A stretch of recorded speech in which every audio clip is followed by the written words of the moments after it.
intro because I don't know how this is about to go. Part of me wants to put this with, actually, you don't even know why we're here. I was having a conversation with a friend and she was just asking questions that I didn't realize were questions. And so I was like, we should talk about it. But I'm like, I don't want to put this as a daily vlog. Maybe this should be a photography vlog. Or this should go behind the lens, but it's not through my eyes. It's from my perspective. That's cute. I don't know where this is going. I don't know how to start this conversation out to make it all feel all pretty and intro-y, but I don't have it. My name is Brittany. I am in year 14 of photography. A conversation with a friend where she's in another industry, but she wanted to start a business. And she's like, how do you even start? How do you figure out what is needed? How do you figure out what is wanted? And I'm like, these are good questions because for me, I started off doing what I wanted and quickly, very, very quickly, y'all are cricket. And very, very quickly, you will find out what people actually want once you start doing something. And so it is on you to either push what you prefer or you're going to pivot to meet the need that's there. So it's two different ways that you can go. And for me, I quickly found out that weddings were going to be the big money makers in my industry. And so you go in and I went in and I learned the ins and outs. Going into your first wedding is scary because it's, oh my gosh, it's layers. It's people. It's people in high stress situations. And depending on what kind of wedding you go into first, that has everything to do with everything else. So me going into my first wedding, there was no, am I correct? There was no wedding coordinator. So therefore you're getting your, what am I trying to say? You're getting all of the shots called from the bride and the groom. Also, you don't know people. And so you go in and you're like, this is overwhelming. Also, you'll find out that weddings don't always run on time. And time is of the essence. My first wedding was in 2 different locations, which you have to incorporate drive time. You have to incorporate people not getting together at the same point. Oh, it's all of the things. And so with that, you end up losing a lot of time. But in this, you learn so many things. And so I'm going to pin that right there because we can come back and do a conversation about that. But I found out quickly that weddings were the things that were going to bring the money. 2, I also found that my kids' sessions were doing way better than anything else. And it was like, okay, I already naturally enjoy and love kids, so it wasn't a big deal. But for someone who doesn't, this may not be your way to go, which then you pick your specialty. You learn everything you can. You test run out of test run, so many things so that you can get better at the little things. That's the thing. When you can get better at the little things and you can pivot, oh my gosh, because when I tell you I came in shooting on automatic. That's a huge no-no. But when you don't know what you're doing and high stress situations stress you out, you're like, oh, well, I can just go in on automatic. Oh, but baby, once you learn that you can manipulate your lighting, you can do what it needs to do. It also gives you the confidence to go into situations where you don't know. So this got me in going from a church wedding into a banquet hall event center, which 2 totally different lighting. All of these things matter. Getting people together, that's a thing. And it's just like, okay. And then you learn. People are going to run late. People are not going to listen to you. And so then this is literally how I got my contract to where it is now, because you'll find out quickly that some things don't matter. And that was the ending straw for me as I retired out of weddings, because videography became the thing. And so when videography became the thing, photography got pushed to the wayside from what I saw and experienced. And so because of that, you are then in a place where you become secondary in everything. So it's like, I need to get pictures of the wedding party. Well, they really want the video more than anything because we're coming into a world where video makes you go viral. And so that becomes first priority when you become second. And then when you have a coordinator thrown in there who is going to run on schedule, they don't care what you don't have done. But then you're like, okay. And so when people want to start talking about suing you for this, that, and the third, it's not fun anymore. And it's just like, okay, it's a good time. And then the turnaround time when you get to the other side of it's like, oh, you got to edit all of this. You got to edit. And I am a heavy shooter, so I overshoot almost everything. And so it's like weeding out. Does this moment matter? Does this really matter? Okay. Or you missed that detail shot that they wanted, but they never told you that it was a good detail shot. How was I supposed to know what the bottom of your shoe looked like? You got to tell me these things. And so I'm just like, huh. And I'm just like, but at the same time, when you look at that, these weddings are also the ones that can cover your rent easily. And you're like, mm-hmm, cool. But see, like after surgery, me recovering from a wedding took way longer than I wanted to. And so for me, it was like, okay, well, it's time for me to hang this thing up. And although it was hard, oh my gosh, it was hard to be like, I'm not gonna do this more. It's still hard to tell people no. It's easier now because I'm like, if I don't know them, I don't know them. But if it was somebody that I know and I love, I'm like, yeah, I'm gonna come out of retirement for you. I had one yesterday. The guy that proposed to his girlfriend that I'm gonna do a behind the lens for. I just asked him, I was like, hey, can I use your video? Because I never saw them post it. I knew they sent it to their friends. So I was like, I don't necessarily want to do this moment and that ain't it. But he was like, will you do it? I was like, yeah, I will. Because like we've already shared this bond in this moment. I know you, you know me. All of those things matter. But it's definitely been easier being like, I no longer do weddings. Here is more photography to go and to capture your moment. Here's birds, like all of that. So that's where I am. She asked me about what's something that I really wanted to do that didn't go well. Let me tell you what that is. Mini sessions. I am a lover of mini sessions because you can do your whole set. You can have your set day, set times, make it all happen. For me, for Brittany, bruh, mini sessions never sold out. I don't think I have had only one. I'm wrong. I did an ultra mini session for graduation and I only had maybe 10 spots. So that sold out, but that is probably the only thing that I have had to sell out when it came to mini sessions. And so as frustrating as it is for me, because I really love them and I love the specialty. Like I used to go and set up at a park and do fall or Easter or summer. Like just doing that, I love it. But you will quickly find out if it doesn't make you money and it starts costing you money, you can no longer do it, which is the same reason why I really want to walk away from one of the places that I'm working right now, because for everything you're asking me to do, you're not paying me enough. Therefore, I don't have the right mindset and the attitude to come in and be like, I want to come. When I first started, I came in so enthusiastic because I'm like, this is the opportunity. And then you quickly find out the power of our cell phones now when it comes to certain things. It makes what we do not matter. And so I'm not going to say not matter. It changes how it matters. We no longer need this for what? I don't know. I don't have a good analogy that won't pinpoint you to what I want to walk away. But in a lot of cases, we have our phones. And so because of that, you're just like, here we are. Here we are. Another thing we talked about was having to wear multiple hats. That right there was something that I was not prepared for, because starting out, you're like, this is just what I do. Here's photography for me. And it's like, okay, well, how are people going to know? Thankfully, I have had an amazing group of people that word of mouth carried me way further than I ever thought, knew, and even had an appreciation for. Because to me, my product was the pictures that you saw matter, and we no longer do prints. So like when people come into your house, we're no longer seeing all of the huge family photos all over the place. My younger generation, let me say that. My younger generation don't print, but my older generation, baby, they're the ones that's going to keep me. Hey, can I order a 36 by 40? Be like, she's like, going over the fireplace. Heard. I'm sending it to the framer. Like those are the terminologies that my younger people do not know and understand.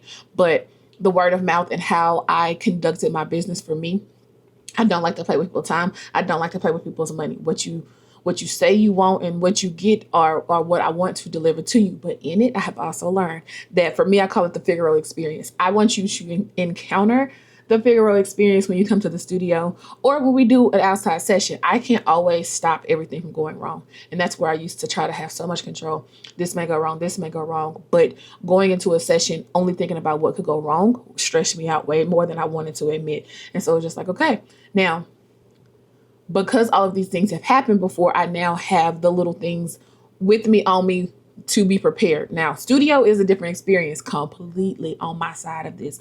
But for outside sessions, I try to have my changing room. I try to make sure I have a stool and a mat for them to stand on and change. I try to keep a fan on me so that, it's hot right now. And even in the winter, when you're changing clothes and you're moving like that, like if you have on your makeup, it can still start to slide. All of these things matter.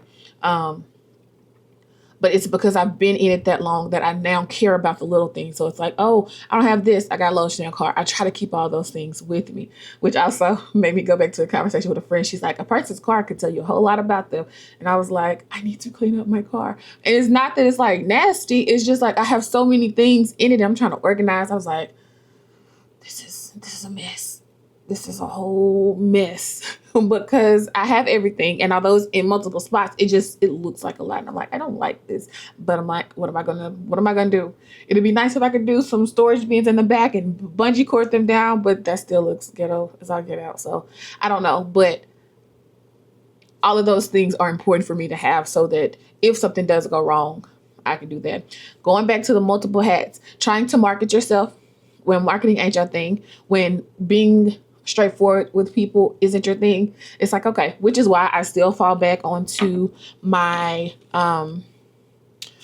business cards. I know we talked about this before. Business cards are a dying breed. I still have the dot on my keychain so that like if they do have a modern cell phone and not a flip phone, I can tap them, give them my contact information. But a good old business card is still good to have. Like, I'll be in the grocery store and I'm typically only carrying my phone because it has my everything with me.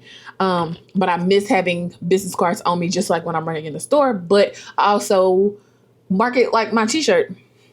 And so I'm pretty much always in a figure shirt when I'm going out places, just for one, recognition. Two, I don't have to think about it. Like when I have to overthink, which is why the majority of my closet is blacked out, because it's going to be figureheads and black pants is what I do, just because it makes me feel confident in what I'm doing and going. It's also giving you branding. It's also letting you know who I am, especially in bigger spaces. Okay, don't ask me if I can unlock the back door. I'm not for the venue. I'm the photographer. That's who I am. But going in the Kroger, I always have somebody. It's like, you got a card on you, and I'm like, I don't. But you can Google me and you will find me. And it sounds so braggadocious, but it's really not. It's just, you can Google my last name. You're going to misspell it, and it's still going to come up. That's the thing. And so I try to make sure that I do that. Booking sessions. You have different type of photographers when it comes to this. Booking a session. I am not a photographer that is trying to hide my pricing because I'm not one who wants to stay on the phone. Now, it may be another season of I highly doubt it. I was about to say it may be another season where I pull my pricing offline, but for me, I'm not a high dollar photographer. So you're not going to go to my website and get a sticker. Well, you could, because the call that just came, she was like, golly. I was like, my bad. Go ahead and go to JCPenney, but you should have just went ahead and came to me. But I'm not a high dollar photographer, so you're not gonna look on my website and see a $7,000 session. And so because of that, you're then like, I got too many questions. Like that's a luxury photographer, and that's not me. So my pricing is on my website. My booking site is there for you to see my availability. While we're talking about availability, yes, it's flexible, but it's not as flexible as we tend to think. It's like, oh, you can set your own schedule. Yes, and if you know that your busiest days, okay, for me, Mondays are not my busiest days. But if it ever came to a point where I needed to move my Sabbath from a Monday, then it's like, okay, what other day of the week are you going to pick to handle your Sabbath while covering what's the important day? All of these things matter. But that's why, for me, Saturday is the best day. Most people are off work that are coming to take pictures. For the people that do work on Saturday, I have Tuesday through Friday open for you, Monday being the only one that isn't. And so all of those little things matter. In wearing multiple hats, social media. I just asked a friend who runs multiple accounts. I was like, how do you handle the comment section? Because for me, I'm currently running Facebook, Instagram, TikTok. I'm not on Threads. My LinkedIn doesn't do anything. And my Pinterest is just whenever I think about it. So I'm only running 3 major. But I'm like, I don't have it in me to comment on everything. And so in certain places and spaces, you are then trying to build that community. But I'm like, does it matter for me? That's what I really want to know. That's a question for my photography mentor of like, does that matter? Because my comment section on Facebook, which is probably my biggest community when it comes to photography, maybe they can have a whole conversation without me saying anything, which is the part that I love, versus Instagram, where I may pull 3 or 4 likes on a regular post. And I've been trying to, well, since in the last 2 weeks, I've been trying to post every single day, sometimes twice a day. But then for YouTube, for Brittany Unfolding, that's my best community that I am making sure that I comment on. I may be 2 days late, but I'm still commenting. Same thing with TikTok. Like, I have no notifications on for TikTok because it can be overwhelming for me. I guess I'm actually not getting Facebook notifications either. So I'm in this place because that's the way I end up getting distracted. And it's like, Brittany, you're distracted and you didn't do this, that, and the third. And so it's like, okay, pick your battles, because I have all these hats on. When it came to the accounting, I hired out because I'm like, that ain't my ministry. I thought it was. I started school for accounting. I was like, this is procedure and not numbers. And let me be a math teacher over an accountant. So I changed to business. But I'm just like, all of these things matter. And so it's just you wearing all these hats, trying to juggle it all, trying to make sure and be customer service, baby. I was just telling somebody, I was like, people didn't like the turnaround time on my yard signs last year. So I pulled them off the website. And so she's like, can you make me one? I was like, I can't. I just need you to know that it's not going to come in 3 days. This is not Amazon. And it's like handling all of that, handling the phone calls, just like what's the example I had with my daycares. My website for my daycare is long, and I know that it's long. Like, it legit is long. So when it came to what I could do about it, I made a QR code that I put onto the thing so that all they had to do was scan it, because I kept getting phone calls about it's asking me for a login and password, which meant to me they were misspelling the website. So I was just like, alleviate. But see, that's how my mind thinks. I call it lazy. My mom says she says it's just a smart way of thinking. But if I can get less calls about the same thing, why not make it work? Why not make it simple? But that's how I operate. And I realize everybody doesn't operate. Just like with my seasoned saints. My seasoned saints are not going to understand. I'm sending you all of your images so that you can pick your favorite. They're like, well, can I just come to the studio and pick it? You can. It's an inconvenience for me, but I don't mind for them because they don't know about the computer. She's like, I see what you sent me, but how am I supposed to see my face in this? I was like, well, come on, let's cast this bad boy to the TV so that you can see, so that you can have your images, and we can go from there. So yeah, that's that on there. We're here. Let's go ahead and talk about burnout, because burnout can be real when you have your smaller businesses. And this is what I was telling my friend. I was like, these are the moments where you're going to have to say when you need help. For me, the burnout for me is the editing. Just like this last session that I had to edit, it took me way too long. While we're here, let's talk about it. It took me way too long to edit this session. Why? Because the client was asking me to take as many pictures as needed for my client and their people. For me, this is not fun nor enjoyable when I'm only making money off of what is bought. Okay. So with this, I ended up taking almost 1,000 pictures that I then had to dwindle down to get the best out of each child in this group. And then I had to crop them, edit them, remove the extras around it. And it was like, this is torture. Like, when I say torture, it was torture, because it's like, I'm just doing this for nothing when I know that I'm not going to make any money off of it, which is also the reason why I say I don't want to do this anymore.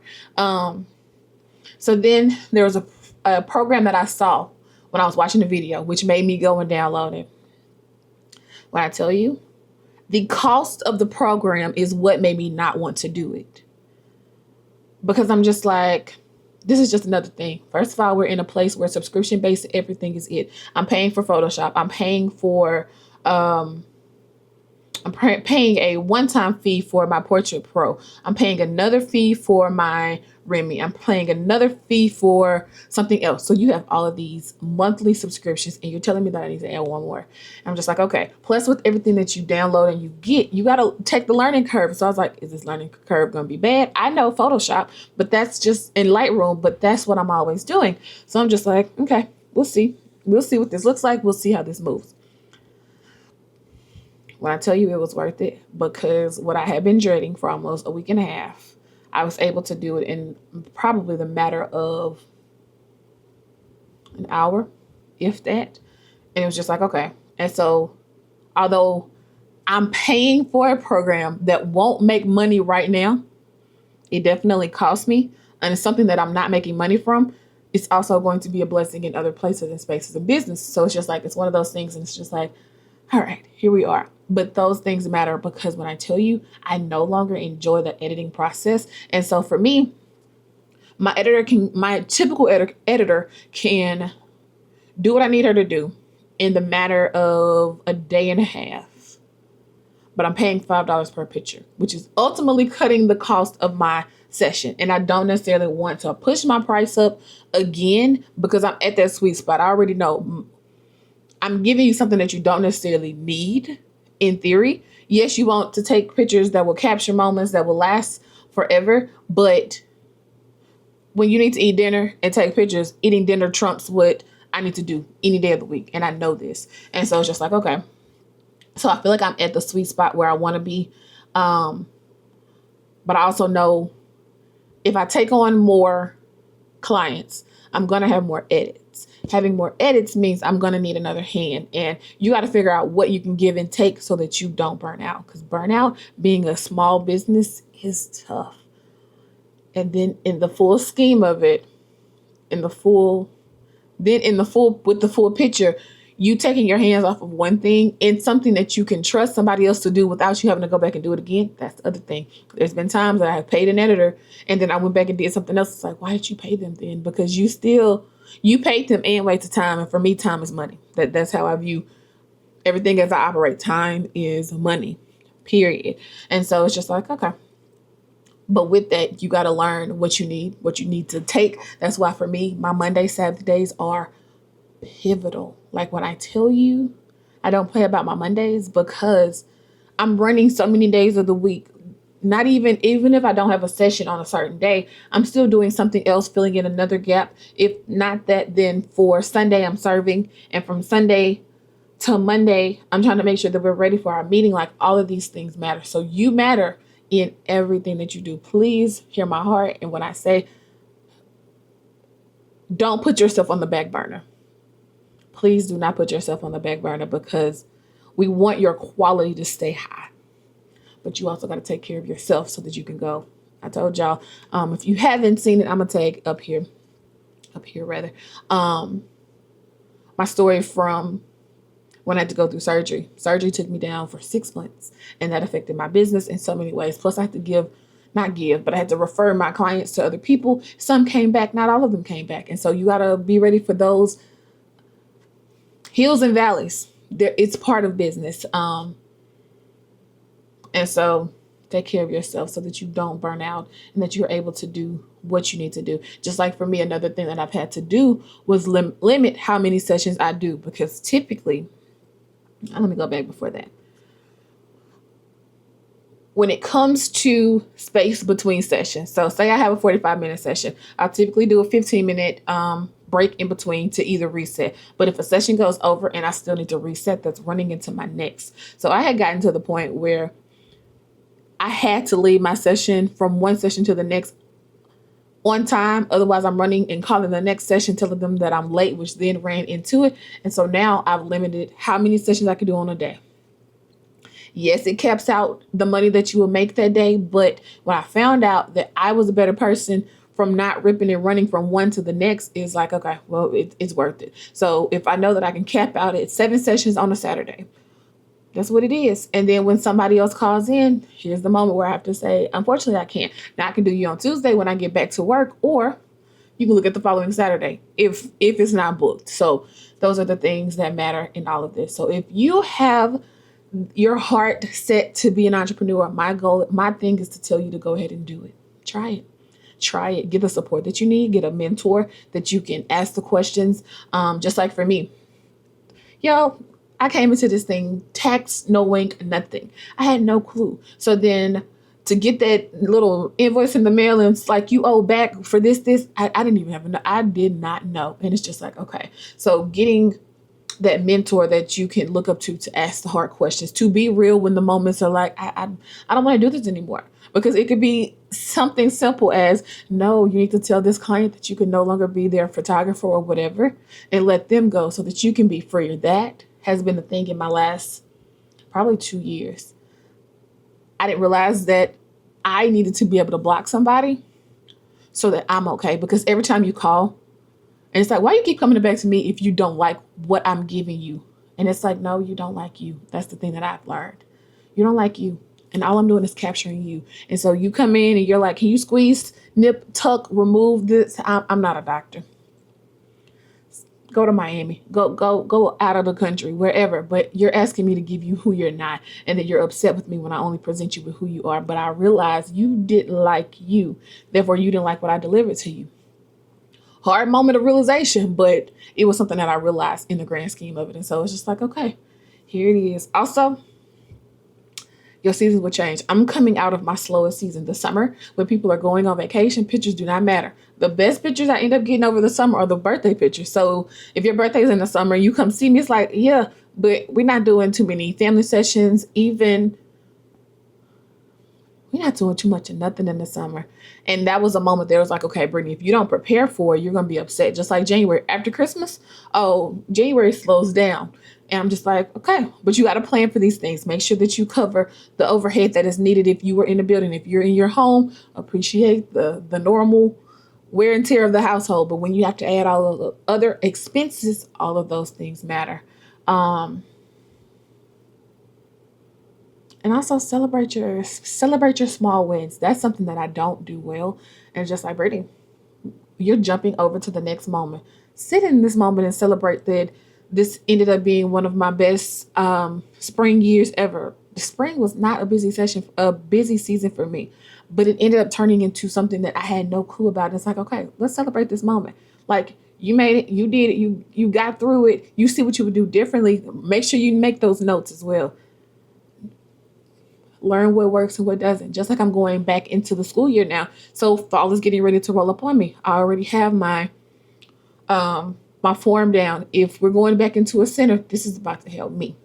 So when I put my systems in place to help me, it helps everybody else. And then I'm not over here worrying, did I forget somebody? Did I not put them on the calendar? Did this not happen? Was I supposed to do something else? Also, I am in the season of forgetting stuff. So my notes section in my phone is my best friend. So I have my to-do list. I have what my studio needs. I have my order this. I have my picture this. Everything has its place for me to go in. I ain't do this. Let me go do this. And know your weaknesses. Once you know your weaknesses, pull somebody or pull a system in to help you do the thing that you're not good at. Because it's part of the whole business. So, if you have a dream to do it, I pray that it is everything that you want it to be. And I also need you to realize that there's going to be a backside to the blessing. And so as you work with people, love them, know that sometimes they don't know what they want and they're expecting you to read their mind and you can't. And so cover your behind as much as you can. My high school teacher always said, and from accounting, she's like, cover your assets. And it matters because in the end of it, if they wasted your time or you've wasted your money, this is not where we're trying to be. So it's time to reevaluate what and where you need to be. So if you have any questions, let me know in the comment section. If there's something that I missed that you want to know more details on, let me know. And if you got a dream in you, let me know in the comment section so I can make sure I add you to my prayer list. And I hope that you're able to walk this thing out, because as tiring as it is at times, the reward from doing what you love and you get to enjoy it as well, it's a blessing. It is a blessing. And so I pray that the Lord will bless your hands and your craft and your gift, and that you will be prepared for the backside of the blessing and that you can be a blessing to somebody else. So That's that on that. Here we are unfolding this thing called life and entrepreneurship. Love you. Bye.